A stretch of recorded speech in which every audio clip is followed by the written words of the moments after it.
Straight into the action today, no messing about.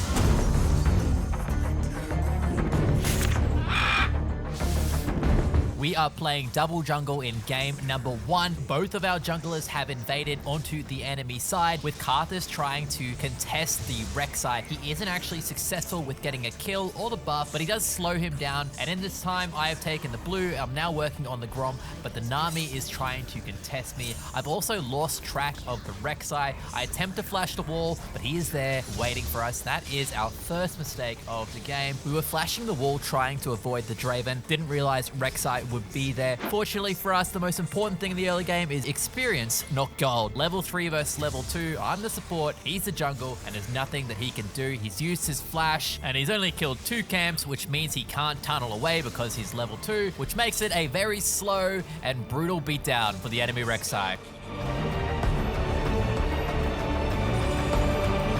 While clearing out my final camps, I realized that the Nami has not shown up for a very long time into the bot lane. That means that I can potentially get a free kill down here. So I moved over to the bot side to try and catch the Draven off guard. We do end up getting a couple of summoner spells, including the Nami who came to try and help. She was rotating between the river, and then the enemy team all ends up stacking the bot lane. What I want you to pay attention to is the fact that there's 4 of the enemy and 3 of us. But we have a significant lead in summoner spells, and while all of this is happening, the Karthus on the other side of the map is taking every single one of Rek'Sai's camps, and by doing this, he's found himself already level 6, which means his ultimate has a massive impact in that team fight. 1 minute later, I've just stolen the enemy Rek'Sai's blue. I'm sitting in their tri-bush waiting to gank, but I need Syndra's ult to come up. Eventually, the Rek'Sai shows up, and now I'm sandwiched between the 2 players, so I need to make something happen. I was gonna go for the fight, but we completely whiff our E, and we are swiftly punished with the consequence of death.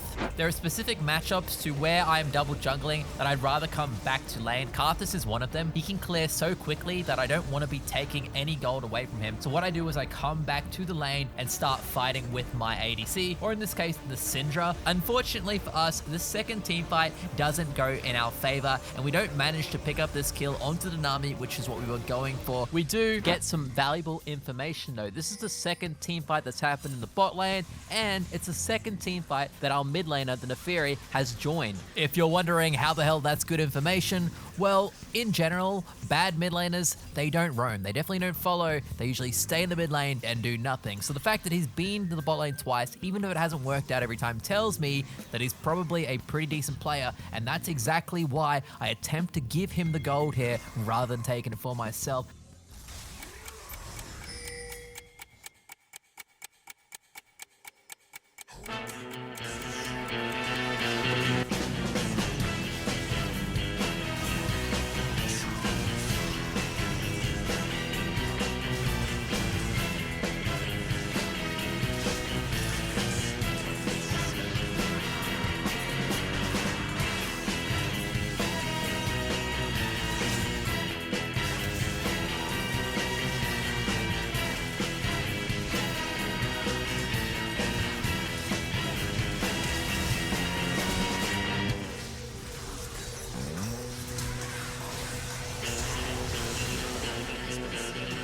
We're now trying to reset because the Drake is spawning, but the Mordekaiser is a bit greedy. He stays back, and that's why I hesitate so much here with helping him, because I really didn't want to stop my recall.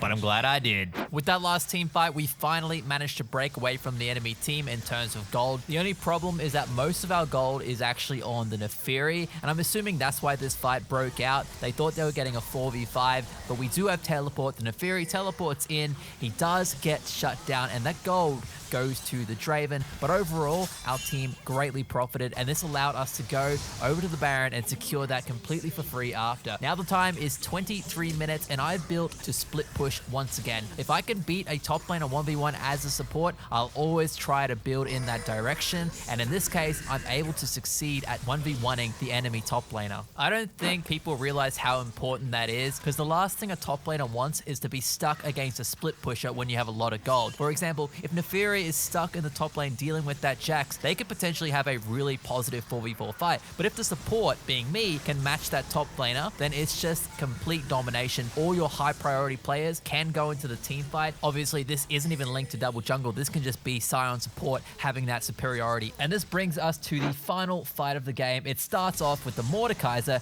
getting picked off.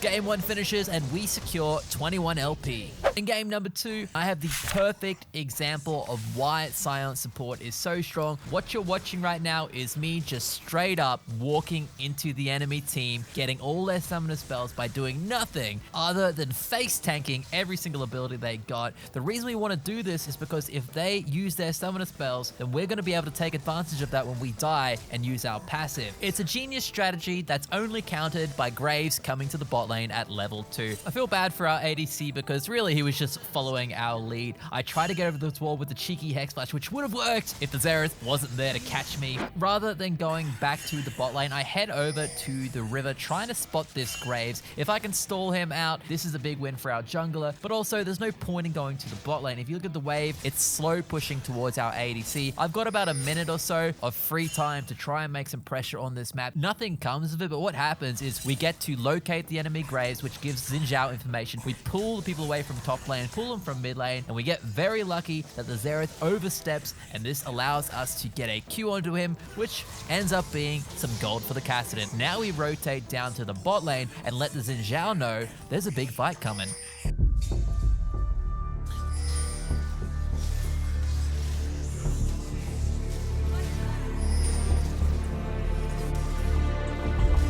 This is a really good example of passive positioning and why it's so important. I'm using the passive to stand in front where the center wants to run. Even after I'm not in range, I use the minions to stay alive. That way he can't pass through there, allowing Xin to kill him. My objective is always to win. So once I figure out what our win condition is going to be, in this case, I think it's going to be top, mid, and jungle. I then just ditch the bot lane completely. Even though we could very easily win that lane, it's just not necessary. Shen here, he's used his ultimate to save me, so I end up giving him the gold because he's losing gold in the top lane to help me. The enemy team, they feel obligated to try and dive the 2v1. A lot of the times, it completely backfires. Yeah, they've managed to kill our ADC and stop him from farming, but they end up giving up a kill, plus the Kassadin, the crucial member of our team, is getting bonus gold. Obviously, Kaiser's not completely happy with the way things are going because we've kind of put him on the back burner. We're not necessarily putting him to the forefront, which is what he's used to. The thing about the ADC position that not many people realize is that it's very easy to catch up in gold if you're behind when your team is ahead, because you just have to clean up kills. So if we get everyone else ahead, he's inevitably going to catch up anyway in the long run.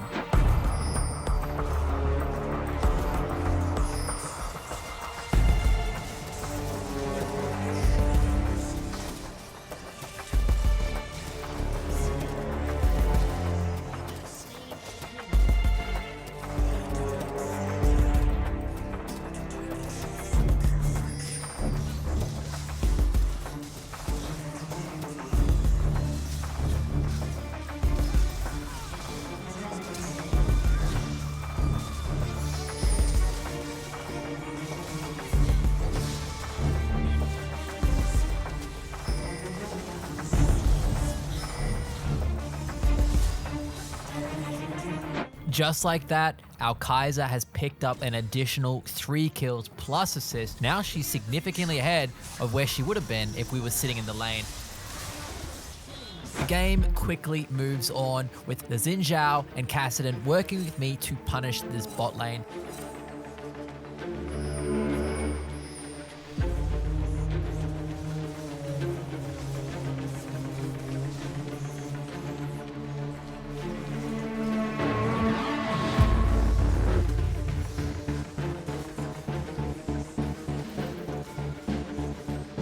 Skipping to 21 minutes in this game, we're about to fight over the third Infernal Drake. Kassadin immediately kills the Karthus and then picks up a kill onto the Graves, who is holding a majority of their gold, which means we've already won this team fight. The point of me showing you this is to show you that Kassadin is picking up kills left, right, and center, and he is without a doubt the primary carry on our team. We use this to secure the third Drake. 1 minute later, we see the Poppy split pushing in the top lane, and we attempt to try and catch him out so that we could do the Baron.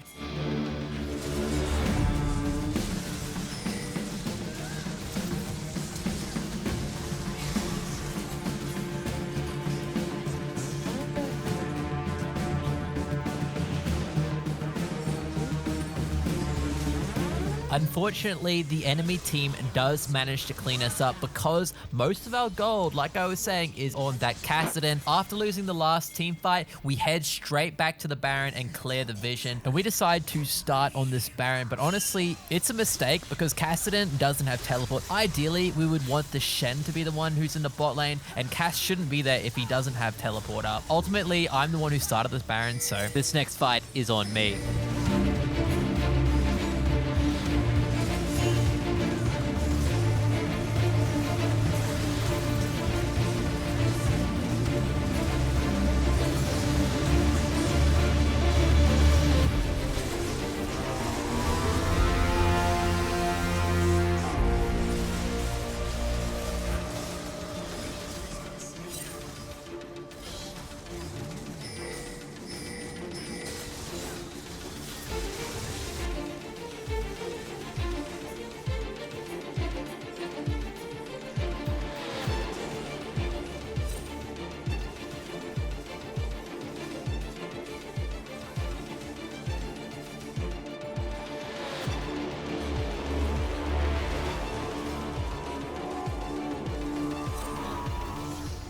Despite all our little mistakes, we do end up securing the Baron thanks to the Xin Zhao, and then we also ace the enemy team, all except for this Karthus. There's 3 of us alive, including a very fed Kaiser, a tanky support. Surely we can 2v1 or 3v1 him, right? That's what we were thinking, but it didn't go that way. Xerath ultimate plus the Karthus AoE was enough to murder us, and that really put a stop on our momentum with this Baron buff. Skipping ahead now to 30 minutes, things slow down, and now we're in this position where we're not fully in control of this game.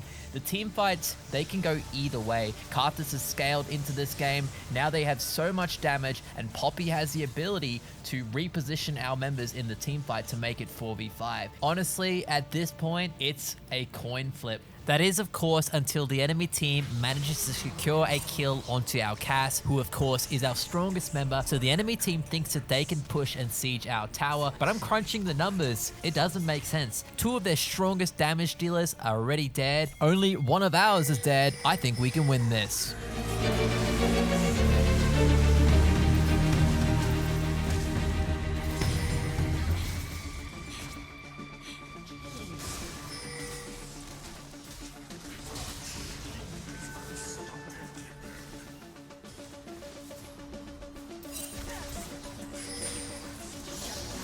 Kaiser goes in and secures 2 more kills. This is enough time for us to reset, head to the Baron, rush it, and then rotate to the Dragon, which is the Infernal Soul Drake.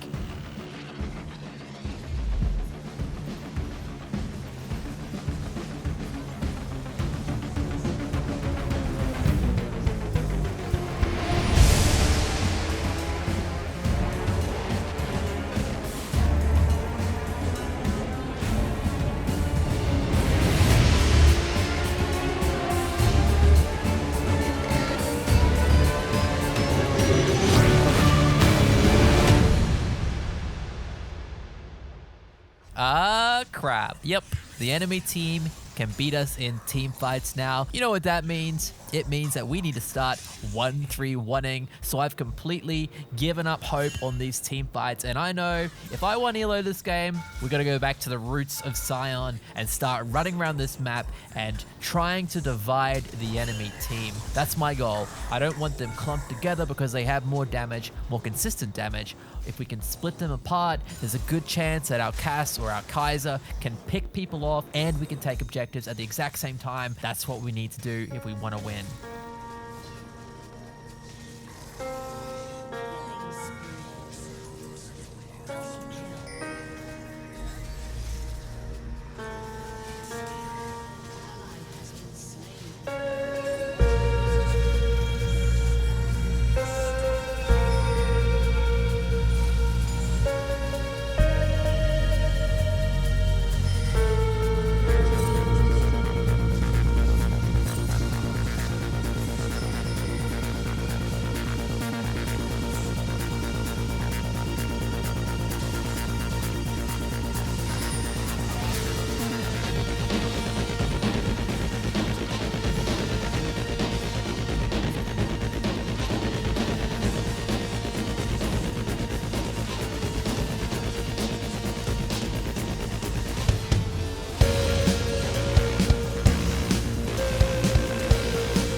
Hey, I'm not gonna lie, it wasn't our greatest game of all time, but I'd rather be a player who makes mistakes and has the ability to adapt on the fly and figure out why it's not working and then figure out the way to make it work, and that is something we're quite good at. And as a reward, we gain 21 more LP. Game number 3, we're playing our old friend, Mr. Braum. I start this game off in the top lane trying to cheese the Alawi. This Alawi is a Katarina main. If I kill them at level 1, it's very likely it's going to snowball out of control. Sadly, the Udyr was spotted pathing into the brush that I was in, and it may have given away that I'm in here, so I decide, let's just cut our losses, head back to the bot lane, and that's why we entered this lane slightly late, and now we're under-leveled. We didn't impact the top lane, we recall before any experience was taken, but we do lose lane pressure in the bot lane, and likely as a result, the enemy jungler has now invaded the Talia. Immediately, I drop everything.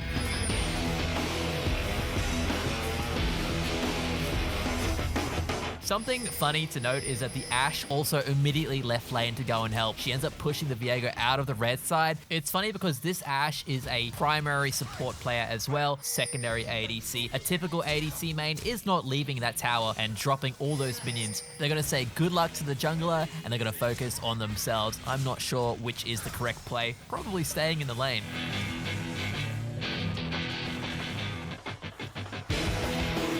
As it turns out, all our effort in saving our jungler, yeah, it was in vain. And to make matters worse, the enemy Viego takes the Talia passive and uses it to kill me because I don't have flash from defending the jungle. All of this ends up being irrelevant because the Twitch gets level 6 and attempts to do a cheeky engage onto us, but it gives us the world's easiest counter engage.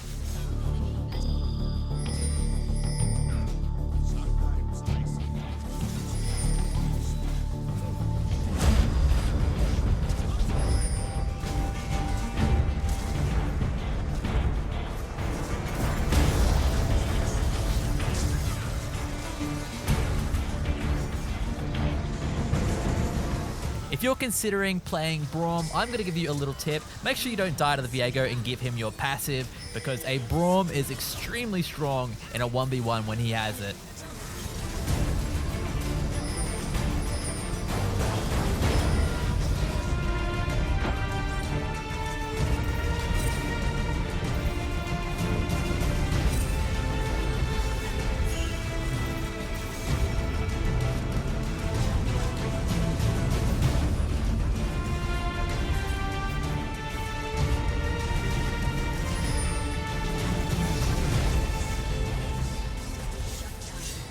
Even though this Ashe is a support main and off-roll, they did a really good job at being aggressive enough to clean up kills. Pretty common for the autofill ADCs to play very passive because they're not confident. This kind of makes me think maybe they're not as autofill as I had originally thought. Like, he clearly does know how to play Ashe.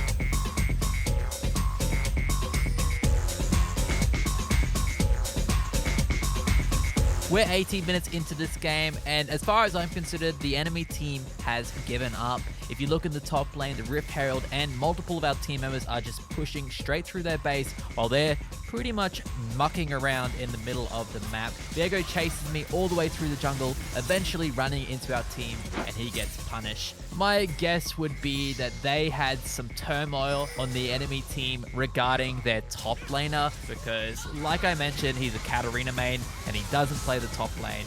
I don't think he was trying to win, to be honest with you. Either way, our Udyr in the top lane completely took advantage of it, dominated that lane enough that he could solo carry this game. As soon as we realized the enemy team wasn't trying, it's just about closing it out now because they weren't surrendering. We get that Baron, run it down mid, and they don't even contest us. They forfeit. So we gain 21 LP more. We're at 583 LP. This is the highest we've been as a support main. Y'all ain't on this level, bitches. Tilterella.